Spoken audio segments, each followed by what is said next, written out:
maaaring ito na ang aking huling gabi. Based on the controversy that divided a nation.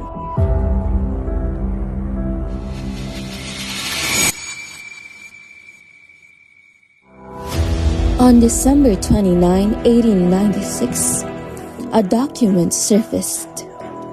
A document that could rewrite history.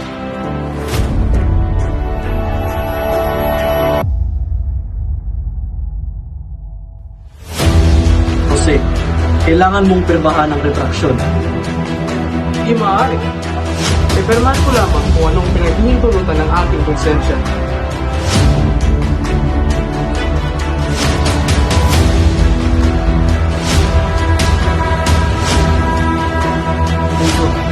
Nilagdaan niya ito.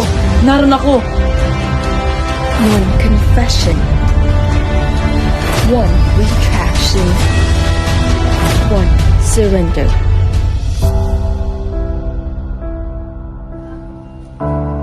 Bakit nga ba nawala ang orihinal na liham sa loob ng 39 na taon? Totoo nga, hindi tugma ang lagda. Parang may mali.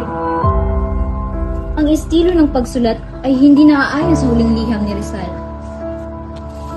Kung totoo man, bakit itinago?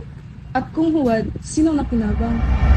But only one person knows the whole truth. Isipin mo kaluluwa mo, Jose. Ang aking kaluluwa ay pag-aari lamang ng Diyos, hindi sa mga taong binabalagpot ang aking mga salita.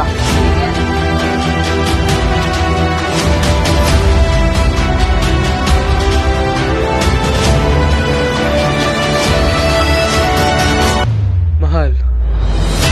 Rizal, ito na ba ang hinulipas siya? Ang kasaysayan, ang hatol sa katotohanan.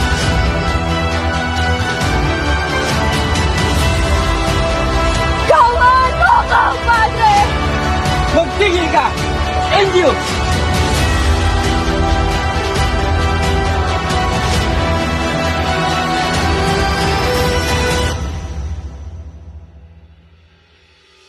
Did he retract?